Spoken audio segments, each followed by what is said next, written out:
No todos los que llegan a esta historia deberían quedarse. Algunos buscan finales rápidos, respuestas cómodas. Pero lo que ocurrió en el lago misterioso no ofrece nada de eso, porque el verdadero peligro nunca estuvo en una criatura emergiendo del lodo. El peligro comenzó cuando alguien decidió observar durante demasiado tiempo. El monstruo de lodo no aparece para cazar ni para atacar. Aparece cuando la curiosidad humana cruza un límite invisible. El lago no llama a nadie. El lago responde. Y una vez que responde, ya no es posible fingir que nada ocurrió. La verdadera pregunta no es si el monstruo existe. La pregunta es qué sucede cuando alguien insiste en entenderlo. Porque después de escuchar esta historia, nadie puede decir que no fue advertido. El lago misterioso no aparece en mapas oficiales. No tiene señales, ni caminos señalizados, ni visitantes casuales. Para las autoridades, es solo una zona pantanosa sin importancia.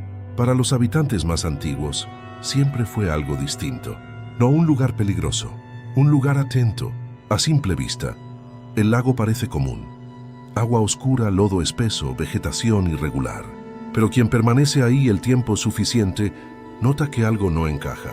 El lodo se mueve sin viento. La superficie no refleja el cielo de forma normal.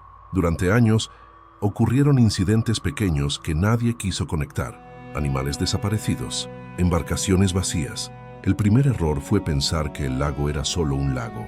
El segundo fue mirarlo durante demasiado tiempo. Esta historia no trata de una criatura que ataca sin razón. Trata de lo que ocurre cuando la curiosidad humana se vuelve insistente. Antes de continuar, el narrador se detiene en una pregunta necesaria. ¿Desde dónde está escuchando esta historia ahora mismo? ¿Desde una ciudad grande, un pueblo pequeño, otro país? Escribirlo en los comentarios no es un gesto trivial. Esta historia habla de comunidades que eligieron el silencio, porque la pregunta central nunca fue si el monstruo existía. La pregunta es si el monstruo es la amenaza o la consecuencia directa de mirar demasiado. Y una vez que esa pregunta es formulada, el lago ya no vuelve a dormir igual. El lago misterioso nunca fue un lugar que provocara miedo inmediato. No había cercas, letreros de advertencia ni historias recientes que lo señalaran como peligroso. Su presencia era discreta, casi irrelevante, y precisamente por eso resultaba inquietante. Era un lago que parecía no exigir atención, un fragmento oscuro del paisaje que existía sin reclamar explicación alguna. Durante décadas, la comunidad que vivía en sus alrededores aprendió a convivir con esa presencia silenciosa. No se trataba de superstición ni de respeto ancestral. Era algo más práctico, más funcional. El lago no ofrecía beneficios visibles, pero tampoco causaba problemas, siempre y cuando nadie intentara entenderlo demasiado. Esa era la regla no escrita, transmitida no con palabras, sino con gestos, silencios y miradas que se desviaban en el momento preciso. San Aurelio era un pueblo pequeño, acostumbrado a convivir con lo que no tenía respuesta clara. La vida cotidiana seguía su curso entre rutinas simples, conversaciones repetidas y una normalidad cuidadosamente sostenida. El lago estaba ahí, a unos kilómetros del centro, fuera de las preocupaciones diarias. No era un destino turístico ni un recurso explotable, simplemente existía. Ese equilibrio comenzó a romperse con la llegada de Héctor Salgado. Héctor era biólogo ambiental, formado en una lógica estrictamente científica. Para él, todo fenómeno debía tener una causa identificable, un origen medible y una explicación verificable. No creía en advertencias vagas ni en relatos transmitidos de boca en boca. Su interés por el lago misterioso no tenía nada de personal. Llegó a San Aurelio por una solicitud técnica: anomalías en la vegetación cercana al lago, crecimiento irregular de ciertas especies y desaparición inexplicable de otras. Desde el primer día, Héctor notó que algo no encajaba. El lodo del lago no se comportaba como debería, no reaccionaba de inmediato al contacto físico. Cuando Héctor introducía instrumentos de medición, el material cedía lentamente, como si evaluara la intrusión antes de aceptarla. Solo después de varios segundos parecía reajustarse, recuperando su forma original con una precisión inquietante. Aquella reacción no era violenta ni abrupta, era paciente. En su cuaderno de campo, Héctor anotó una observación que en ese momento consideró solo curiosa. El lodo no responde al estímulo inmediato, responde a la permanencia. Los habitantes del pueblo observaban a Héctor desde la distancia. No lo confrontaban, pero tampoco lo apoyaban. Nadie se ofrecía a acompañarlo al lago. Nadie preguntaba por los resultados de su investigación. Las conversaciones se apagaban cuando él mencionaba el tema, como si la sola mención alterara un equilibrio invisible. No era hostilidad, era advertencia. Un pescador anciano, después de varios encuentros breves, le dijo sin mirarlo directamente: «El lago no hace nada hasta que alguien se queda demasiado tiempo». Héctor interpretó la frase como folclore local. Para él, era un mecanismo psicológico común en comunidades pequeñas, donde lo desconocido se transforma en relato para evitar explicaciones incómodas. No le dio mayor importancia. Creía que el miedo era una respuesta humana comprensible ante lo inexplicable, pero no una evidencia. Esa misma noche, ocurrió algo que cambió por completo su percepción. Cerca de la medianoche, el lago emitió un sonido profundo y grave. No fue el chapoteo de un animal ni el movimiento del viento entre los árboles. Fue un desplazamiento denso, pesado, como si algo enorme se acomodara lentamente bajo la superficie. El sonido no se propagaba en el aire de forma normal. Vibraba, se sentía en el pecho, como una presión interna. Héctor despertó sobresaltado y salió con su equipo de grabación. Mientras registraba el fenómeno, notó algo perturbador. El sonido no era caótico. Tenía pausas, intervalos irregulares, pero repetitivos. No parecía un ruido natural, parecía una respuesta. Al revisar el audio a la mañana siguiente, Héctor encontró patrones donde no deberían existir. Ninguna variable ambiental conocida explicaba aquella regularidad. Por primera vez desde su llegada, una idea incómoda se abrió paso en su mente. El lago no reaccionaba al contacto humano, reaccionaba a la atención. A partir de ese momento, Héctor comenzó a permanecer más tiempo en la orilla, no por obsesión, sino por método. Quería comprobar si la duración de su presencia influía en el comportamiento del lago, y lo hizo de forma sistemática, anotando cada variación, cada cambio mínimo. Cuanto más tiempo permanecía, más sutiles eran los cambios. Variaciones leves de temperatura, densidades irregulares en el lodo, una sensación constante de que algo se ajustaba a su presencia. No era una reacción inmediata, era una respuesta tardía, como si el lago necesitara tiempo para decidir. Entonces comenzaron los sueños, siempre el mismo escenario. Héctor caminando lentamente hacia el lago, el lodo envolviendo sus piernas, pero sin violencia. No había pánico, no había urgencia por escapar, solo una extraña sensación de reconocimiento, como si el lago supiera exactamente quién era y por qué estaba ahí. Lo más inquietante no era el contenido del sueño, sino la emoción que lo acompañaba: aceptación. Héctor no compartió esos sueños con nadie. Sus anotaciones comenzaron a cambiar de tono, menos cifras, menos gráficos, más frases personales, pensamientos que no deberían formar parte de un informe científico. La línea entre observación y experiencia empezó a difuminarse. Cuando estoy solo, el lago parece distinto. No siento amenaza, siento expectativa. El lodo responde mejor cuando nadie más observa. La comunidad empezó a inquietarse, no porque el lago hiciera algo nuevo, sino porque Héctor estaba haciendo algo que nadie hacía desde hacía décadas: insistir, permanecer, observar sin desistir. Viejos relatos, enterrados bajo años de silencio, regresaron en susurros. No hablaban de ataques ni de criaturas violentas, hablaban de interrupciones, de proyectos abandonados, de personas que tras interesarse demasiado simplemente se marchaban o dejaban de preguntar. El monstruo de lodo no era descrito como un depredador, era descrito como un mecanismo.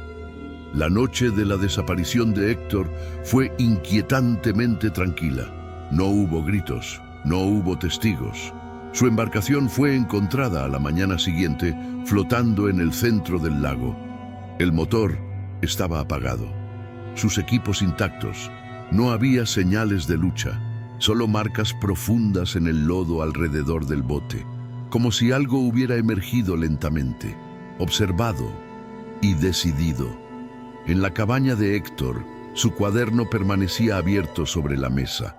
La última anotación no contenía datos ni hipótesis, solo una frase escrita con absoluta claridad. Ahora entiendo por qué eligieron no mirar. Héctor Salgado nunca fue encontrado. El lago volvió a la quietud. La comunidad retomó su rutina. Pero algo había cambiado de forma irreversible. Porque el lago ya no era solo un lugar, era una advertencia silenciosa. Y una vez que alguien percibe eso, ya no vuelve a observar el mundo de la misma manera.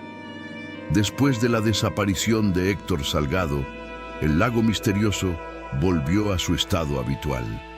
No hubo explosión mediática, ni búsquedas prolongadas, ni interrogatorios exhaustivos. La ausencia de Héctor fue tratada como un hecho aislado, una anomalía incómoda que debía resolverse con rapidez para no alterar el equilibrio del pueblo. La versión oficial se estableció con una eficiencia inquietante: un accidente, un error humano, un exceso de confianza. Eso fue todo. Los documentos se firmaron, los reportes se archivaron y la historia quedó cerrada antes de que alguien tuviera tiempo de formular preguntas incómodas. Nadie protestó, nadie exigió explicaciones más profundas. En San Aurelio, el silencio no era una imposición externa, era una herramienta aprendida. La comunidad entendía, aunque nadie lo dijera en voz alta, que insistir traía consecuencias. Las semanas posteriores transcurrieron con una normalidad forzada. Las conversaciones regresaron a los temas cotidianos. El lago volvió a desaparecer del lenguaje común. No se mencionaba en reuniones, ni en sobremesas, ni en encuentros casuales. Era como si Héctor nunca hubiera existido.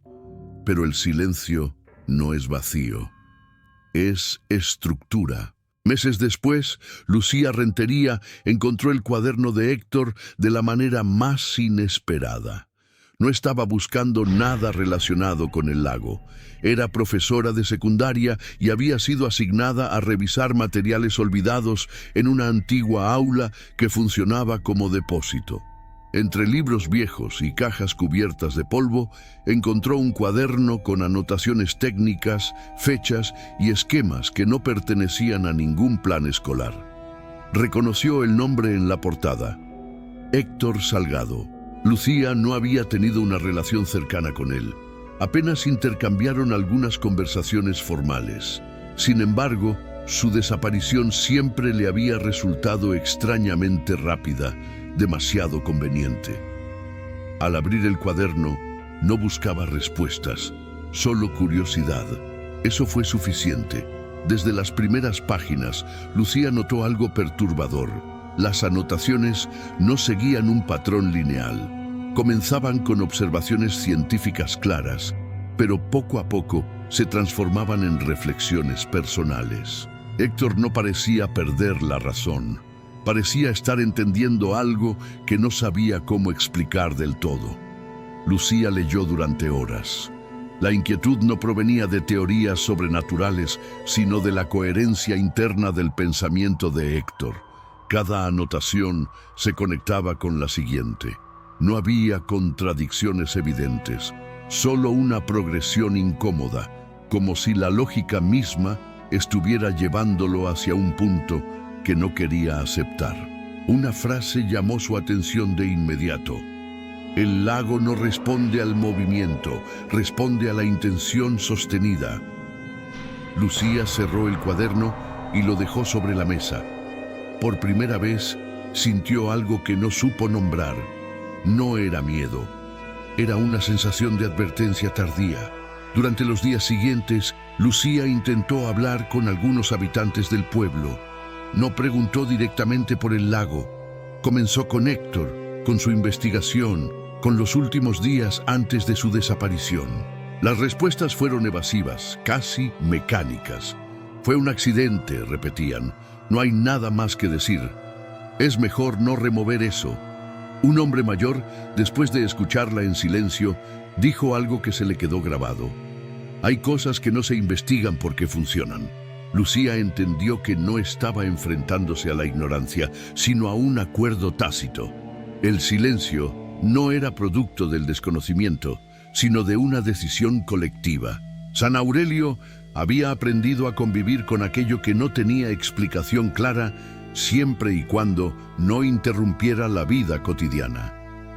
Lucía decidió visitar el lago. No lo hizo por curiosidad morbosa ni por desafío. Quería comprobar si las anotaciones de Héctor tenían algún correlato en la experiencia directa. Llegó sola, en una tarde nublada.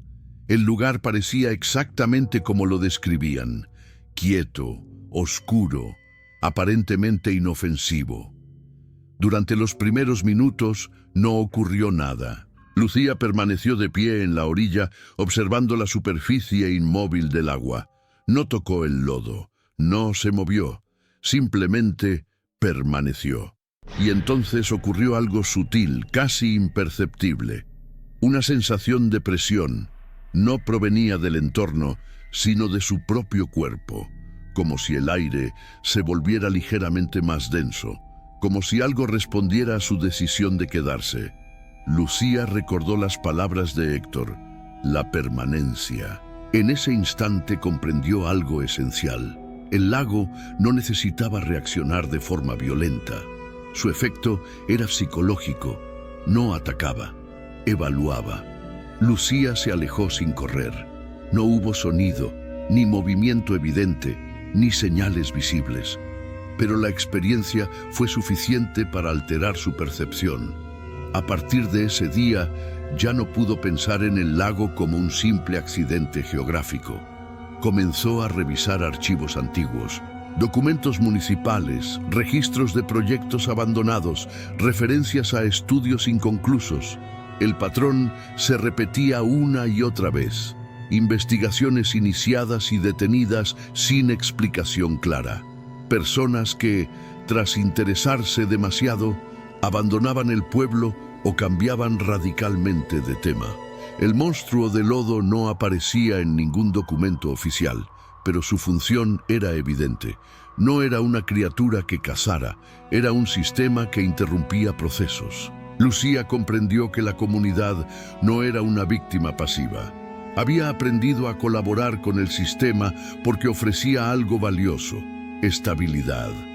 El lago mantenía ciertas verdades enterradas y, a cambio, la vida continuaba sin conflictos visibles. Esa fue la revelación más perturbadora hasta ese momento. El silencio no era miedo, era conveniencia. Lucía cerró el cuaderno de Héctor con una certeza incómoda. Entender el lago significaba romper un acuerdo que llevaba décadas funcionando. Y romperlo tendría consecuencias, no solo para ella, sino para todos. Aún así, decidió no detenerse, porque una vez que alguien reconoce un sistema construido sobre el olvido, ya no puede fingir que no lo ha visto.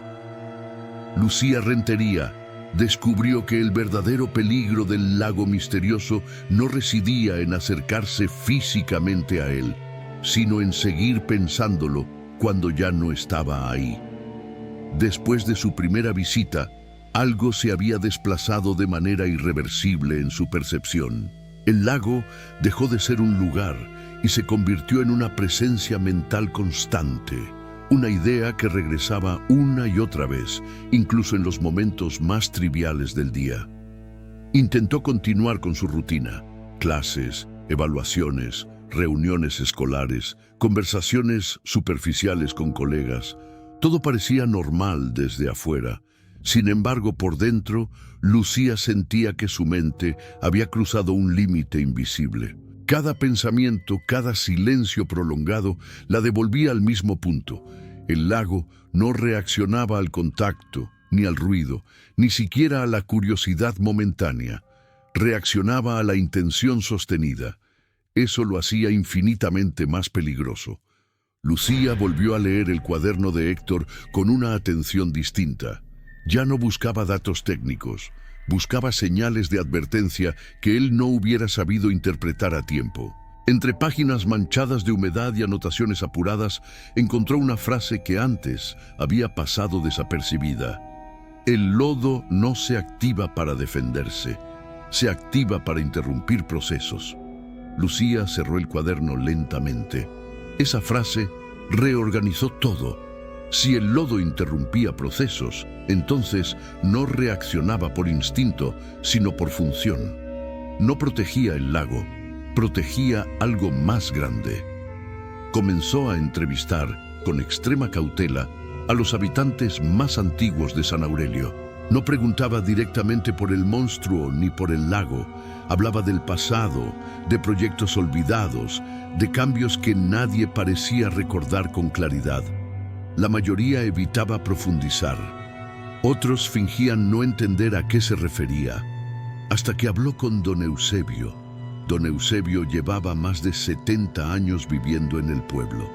Su memoria era fragmentada, pero no confusa. Cuando Lucía mencionó el nombre de Héctor, el anciano guardó silencio durante varios segundos. No fue incomodidad, fue cálculo. «Usted cree que esto empezó con el lago», dijo finalmente. «Pero el lago solo aprendió lo que nosotros ya sabíamos». Lucía sintió un escalofrío. Don Eusebio le habló de un tiempo que no aparecía en los registros oficiales. Décadas atrás, la región había sido utilizada como zona de descarte industrial.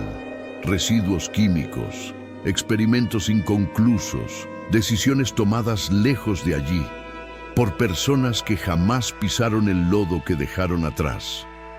Cuando comenzaron las anomalías, el proyecto fue abandonado. Los responsables se marcharon, el pueblo quedó, y con el tiempo, el lago cambió. No de manera inmediata, de manera progresiva. El lodo absorbió químicos, metales y restos orgánicos, pero también absorbió algo menos tangible: el acuerdo silencioso de no preguntar, el miedo a desenterrar verdades incómodas, la necesidad colectiva de que ciertas cosas permanecieran ocultas, hasta que el sistema se volvió funcional. Lucía comprendió entonces que el monstruo de lodo no era una criatura aislada ni una anomalía sobrenatural. Era la consecuencia final de decisiones humanas sostenidas por el silencio. No atacaba indiscriminadamente. Actuaba solo cuando alguien insistía en romper ese acuerdo. El lago no castigaba la curiosidad, castigaba la persistencia. Esa noche, Lucía regresó al lago. No lo hizo por imprudencia ni desafío. Lo hizo porque necesitaba confirmar algo. Permaneció de pie en la orilla, consciente de cada pensamiento, de cada respiración. No tocó el agua, no se movió. Simplemente se quedó. Al principio, nada ocurrió. Luego, sintió la vibración. No fue un sonido externo. Fue una presión interna, como si el aire se volviera más denso dentro de su cuerpo. La superficie del lago comenzó a mostrar ondulaciones lentas, pesadas, como si algo se reorganizara bajo el lodo. Lucía entendió algo devastador. El monstruo no necesitaba emerger por completo. Bastaba con sugerir su presencia para provocar el efecto deseado. Y el efecto no era muerte, era desistimiento. El lago no ofrecía violencia, ofrecía una salida cómoda: abandonar la investigación, volver a la normalidad, aceptar el silencio. Esa tentación fue más peligrosa que cualquier amenaza explícita. Lucía dio un paso atrás. En el instante en que lo hizo, la vibración cesó. El lago volvió a su quietud habitual. No había castigo, solo confirmación. A la mañana siguiente, Lucía tomó una decisión que sellaría su destino. No denunció públicamente el lago, no buscó periodistas ni autoridades externas. Hizo algo mucho más peligroso para el sistema: organizó la información. Comenzó a recopilar testimonios, documentos antiguos, grabaciones, fragmentos de archivos municipales, no con la intención inmediata de publicarlos, sino de preservarlos, de impedir que todo volviera a ser enterrado. Ese fue el verdadero punto de no retorno. La reacción de la comunidad fue lenta pero clara. Invitaciones que antes recibía dejaron de llegar. Conversaciones se interrumpían cuando ella se acercaba. El silencio dejó de ser implícito, se volvió activo. Lucía empezó a tener sueños recurrentes. No aparecía el monstruo, aparecía el lodo cubriendo documentos, fotografías, nombres. El lago no quería destruirla, quería convencerla. Una noche recibió una llamada anónima. No hubo amenazas ni gritos, solo una voz cansada que dijo: «Ya fue suficiente, déjalo así».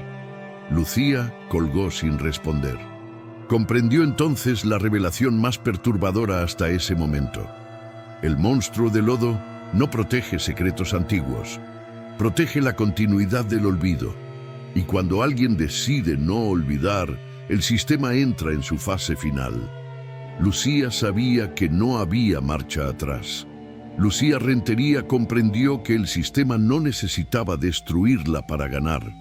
Bastaba con cansarla, aislarla, convencerla de que continuar era inútil. Esa comprensión no llegó como una revelación repentina, sino como un desgaste acumulado, una presión constante que se filtraba en cada aspecto de su vida cotidiana. El silencio de la comunidad ya no era disimulado. Las miradas se apartaban cuando Lucía cruzaba la calle. Las conversaciones se detenían en el momento exacto en que ella se acercaba demasiado. No había amenazas explícitas ni advertencias abiertas. Solo una sensación persistente de que seguir insistiendo tenía un costo y que ese costo aumentaba cada día. Curiosamente, el lago permanecía quieto, demasiado quieto. Lucía pasó semanas sin visitarlo, no por miedo, sino por estrategia. Había comprendido que el monstruo de lodo reaccionaba a la intención sostenida. Si ella dejaba de acudir físicamente al lago, el sistema no tendría un estímulo directo. Pero eso no significaba rendirse, significaba cambiar de frente. Se concentró en organizar todo el material que había reunido. Documentos antiguos, testimonios grabados, registros incompletos, fragmentos de decisiones administrativas que jamás debieron existir juntas. El patrón era claro. Décadas atrás, la región había sido utilizada como zona de descarte industrial. Nada sobrenatural, nada místico. Solo decisiones humanas tomadas con la certeza de que nadie insistiría lo suficiente como para conectarlas. Pero alguien había insistido y el entorno había respondido. Lucía entendió que el monstruo de lodo no era una entidad consciente en el sentido tradicional. No pensaba, no decidía por voluntad propia. Funcionaba. Era un sistema emergente, una consecuencia material y psicológica del silencio humano sostenido durante generaciones. El lago no castigaba, corregía. Una noche, mientras revisaba grabaciones antiguas, Lucía recibió otra llamada anónima. Esta vez, la voz no intentó disuadirla. Sonaba cansada, derrotada. «Ya no vale la pena», dijo. «Nadie quiere saberlo». Lucía colgó sin responder. Por primera vez, sintió la tentación real de detenerse, no por miedo, sino por agotamiento. El sistema era eficaz precisamente porque no necesitaba violencia. Ofrecía una salida cómoda: olvidar, seguir adelante, vivir sin conflicto. Esa noche, Lucía soñó con el lago. no con el monstruo emergiendo, ni con el lodo envolviéndola. Soñó con documentos hundiéndose lentamente, cubiertos por una capa espesa que los hacía ilegibles. Y en el sueño comprendió algo esencial. El olvido no era un accidente, era una acción constante. Al despertar, tomó una decisión definitiva. Regresó al lago por última vez. No lo hizo para provocar, ni para obtener pruebas adicionales, ni para desafiar al sistema. Fue para cerrar el ciclo. Llegó al atardecer, cuando la luz comenzaba a desaparecer y el paisaje adquiría un tono irreal. Se quedó en la orilla, consciente de cada pensamiento, de cada emoción. No intentó analizar nada, no intentó resistirse, simplemente aceptó la existencia del sistema sin alimentarlo. La vibración apareció lentamente. No fue intensa, no fue amenazante. Fue apenas perceptible, como una pregunta sin palabras. El lodo se reorganizó bajo la superficie. No emergió ninguna forma definida. No fue necesario. Lucía habló en voz alta, con calma. No voy a enterrarlo otra vez. No fue un desafío, fue una declaración. El lago se detuvo. Por primera vez desde que comenzó todo, el sistema no respondió como se esperaba. No hubo presión. No hubo invitación a desistir. Solo quietud. Lucía entendió entonces la verdad final que cerraba todo el proceso. El monstruo de lodo no protege el silencio por sí mismo. Protege el acuerdo humano de seguir alimentándolo. Sin ese acuerdo, el sistema pierde función. Lucía no publicó la información de inmediato. Tampoco la destruyó. Hizo algo más peligroso para cualquier sistema basado en el olvido. La distribuyó. Copias enviadas a personas distintas, en lugares distintos, sin un centro único que pudiera ser silenciado con facilidad. No hubo un escándalo inmediato. No hubo titulares explosivos, pero algo cambió. Personas externas comenzaron a hacer preguntas, no demasiadas, las suficientes. El lago dejó de ser un punto ciego absoluto, y con eso el sistema comenzó a debilitarse. No porque el monstruo desapareciera, sino porque ya no era necesario. Con el tiempo, San Aurelio cambió, no de forma dramática, de forma gradual. Las historias dejaron de ser un tabú absoluto. El lago siguió ahí, oscuro, silencioso, pero sin reaccionar a cada mirada. El olvido absoluto había sido roto. Lucía se marchó del pueblo, no como fugitiva, como alguien que entendió cuándo irse. Años después, el lago misterioso sigue sin aparecer en mapas oficiales, pero ya no es el mismo. No porque haya sido destruido, sino porque ya no se alimenta del silencio total. Y esa es la parte más inquietante de toda esta historia. El verdadero horror nunca fue el monstruo de lodo. Fue la facilidad con la que una comunidad entera aceptó que no saber era más seguro que entender. El monstruo no cazaba, interrumpía, no atacaba, convencía. Y eso lo vuelve peligrosamente cercano a la realidad. Porque cuántas verdades permanecen enterradas no por falta de pruebas, sino por exceso de silencio. ¿Cuántos sistemas existen solo para evitar que alguien conecte puntos inconvenientes? A veces, lo que emerge del lodo no es una criatura, es la conciencia de que alguien decidió no mirar. Si esta historia te dejó incómodo, ese era el objetivo. Aquí no contamos relatos para tranquilizar, contamos historias para romper el silencio. Si crees que hay verdades que merecen ser cuestionadas, suscríbete al canal y activa las notificaciones, porque mientras existan cosas que todos prefieren olvidar, siempre habrá historias esperando ser contadas. Y ahora dime tú, ¿qué crees que existe en tu región que nadie quiere mirar? Déjalo en los comentarios.